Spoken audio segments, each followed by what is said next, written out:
여러분, 바이킹 하면 제일 먼저 뭐가 떠오르세요? 거대한 도끼를 들고 뿔 달린 투구를 쓴 덩치 큰 전사? 아마 대부분 이런 이미지가 떠오르실 겁니다.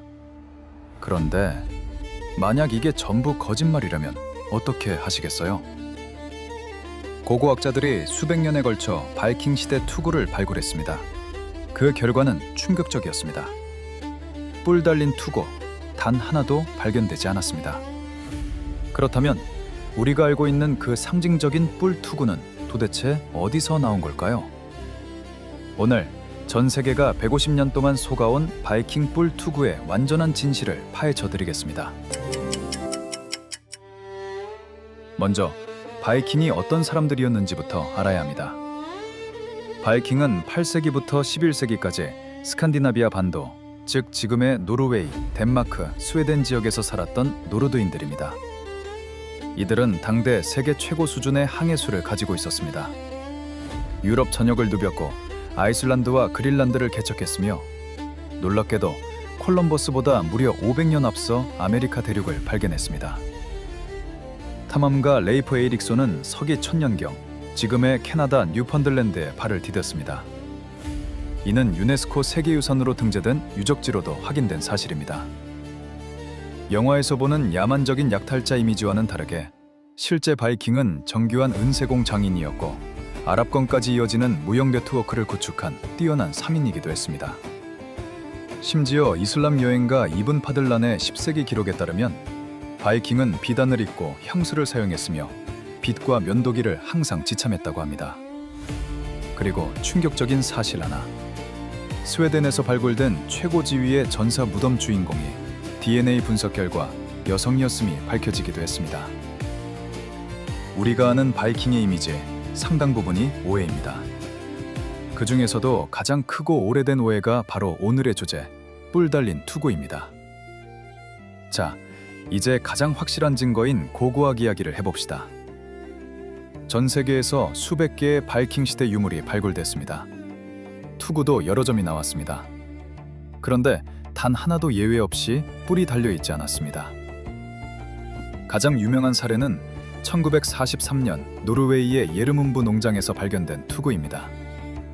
이 투구는 9조각으로 부서진 채 발굴됐고 복원에만 수년이 걸렸습니다. 완성된 모습은 어떨까요? 단순한 철제 반구형 투구에 코를 보호하는 작은 철판 하나, 그게 전부입니다. 현재까지 거의 완전한 형태로 발견된 바이킹 투구는 단 2개입니다. 2개 모두 공통점은 하나, 뿔이 없다는 것입니다.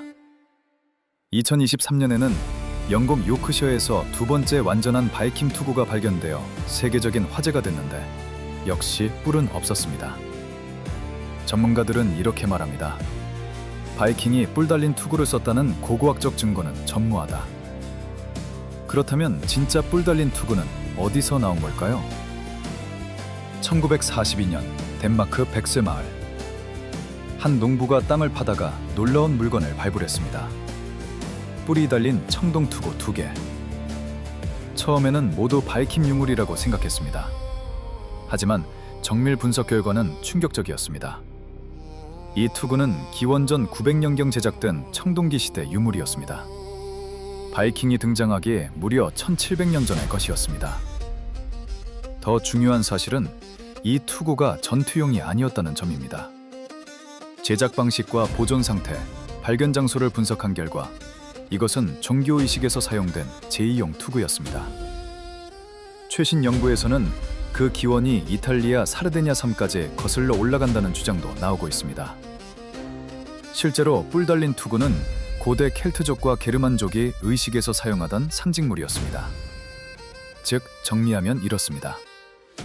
뿔 달린 투구는 실존했습니다. 하지만 그것은 전투용이 아닌 의식용이었고 바이킹이 아닌 그보다 훨씬 이전 사람들의 것이었습니다. 잠깐, 이렇게 생각하실 수 있습니다. 그래도 뿔이 있으면 멋있어 보이잖아요. 실제로 써봤을 수도 있지 않나요? 아니요, 불가능합니다. 이유를 논리적으로 설명해 드리겠습니다. 첫 번째 이유, 숲에서 걸립니다. 중세 유럽의 전장은 주로 숲과 언덕이었습니다. 투구에 뿔이 달려 있으면 나뭇가지에 걸려 머리가 고정됩니다. 전쟁터에서 순간의 자유가 생사를 가릅니다. 두 번째 이유, 손잡이가 생깁니다.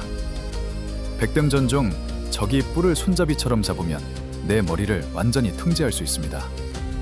상대가 뿔을 잡고 고정시킨 뒤 단검으로 목을 공격하는 것은 매우 쉬운 일이 됩니다. 머리에 손잡이를 달고 전쟁터에 나가는 것과 같습니다. 세 번째 이유, 충격이 증폭됩니다. 상대방의 무기가 뿔에 걸리면 그 충격이 그대로 투구를 통해 두개골로 전달됩니다. 뿔이 없으면 비껴갈 타격이 뿔 때문에 정면으로 흡수되는 것입니다. 네 번째 이유, 위치가 노출됩니다. 뿔은 멀리서도 눈에 띕니다. 숲속에서도, 군중 속에서도 뿔은 분명하게 보입니다. 나 여기 있어요 라고 광고하는 것과 같습니다. 다섯 번째 이유, 무게 균형이 무너집니다. 양쪽에 달린 뿔의 무게는 목과 경추에 극심한 부담을 줍니다. 장시간 착용은 전투력을 급격히 저하시킵니다.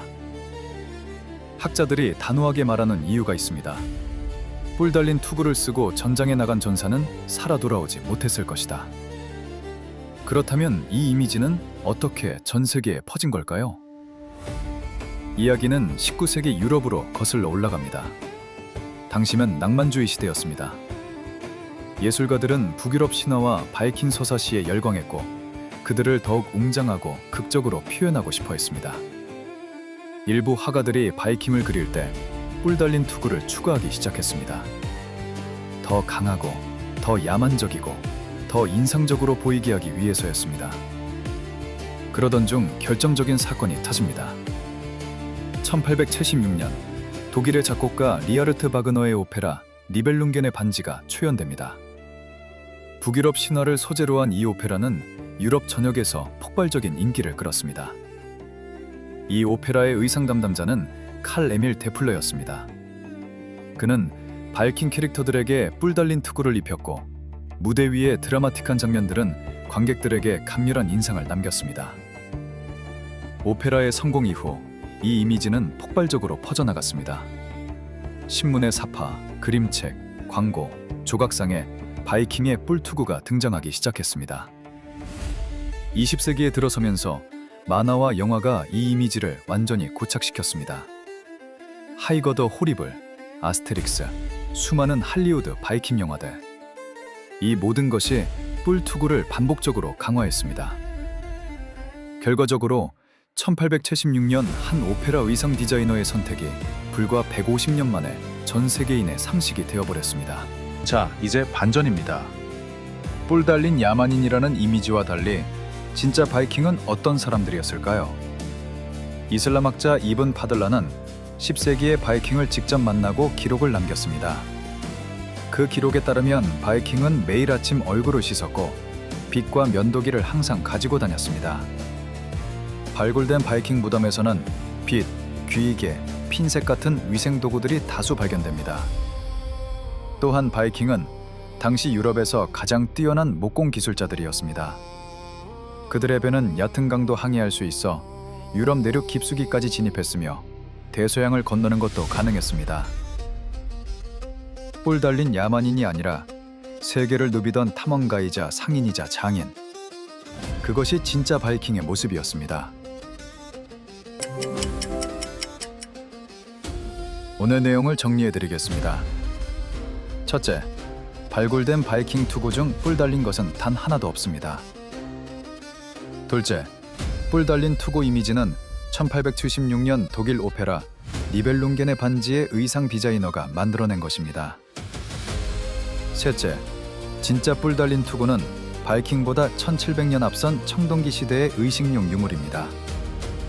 우리가 상식이라고 믿어온 것들이 얼마나 쉽게 만들어지고 퍼지는지 바이킹 뿔 투구는 그 완벽한 사례입니다. 여러분에게 질문을 드리고 싶습니다. 오늘 영상에서 가장 충격적이었던 것이 무엇인지 댓글로 알려주세요. 영상이 흥미로우셨다면 구독과 좋아요 부탁드립니다. 타임캡슐 채널에서는 앞으로도 우리가 몰랐던 역사의 진짜 이야기를 계속 전해드리겠습니다. 다음 영상에서 만나요.